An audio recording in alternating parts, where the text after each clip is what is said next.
একঘেয়েমির ছুটি চ্যানেলের একটি ছোট্ট ভিডিওতে সকলকে নমস্কার এবং স্বাগত জানাই। আশা করি তোমরা সকলে খুব ভালো আছো। জার্মানিতে এখন অটাম সিজন স্টার্ট হয়ে গেছে, মানে এবার ঠান্ডা পড়তে শুরু করেছে। তবে আমাদের মতো ইন্ডিয়ানদের কাছে এই ঠান্ডা পড়তে শুরু করেছে মানে যে সময় ওই 10 থেকে 13 ডিগ্রি বা 15 ডিগ্রি টেম্পারেচার থাকে, তখন সেটাকে অল্প ঠান্ডা বলা চলে না, বেশ জাঁকিয়ে শীত পড়েছেই বলা যায়। তবে যাই হোক, এরকমই একটি রবিবারের বিকেলে বেরিয়েছিলাম একটু হাঁটাহাঁটি করতে।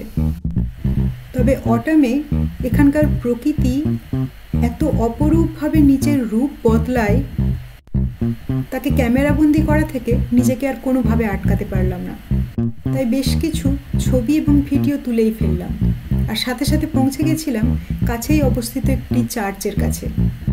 সেই চার্চ চত্বরে বেশ কিছুক্ষণ হাঁটাহাঁটি করে একটু সময় কাটিয়ে আবারও বাড়ির উদ্দেশ্যে হাঁটতে শুরু করেছিলাম। এই অটামের সময় প্রকৃতি নিজের রং এত অদ্ভুত সুন্দরভাবে বদলায়, প্রকৃতির এই ট্রানজিশন ফেজটা অপূর্ব সুন্দর। এ সময় গাছের কিছু পাতা সবুজ, কিছু হলুদ, কিছু আবার লাল, আবার কিছু খয়েরি, সব রং মিলেমিশে যেন একাকার।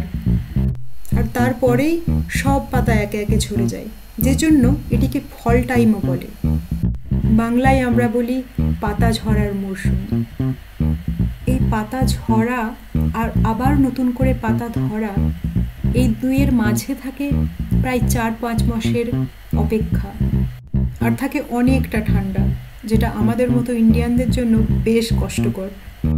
তবে এই পাতা ঝরার সময় রঙিন প্রকৃতি সব সময় মনকে মুগ্ধ করে।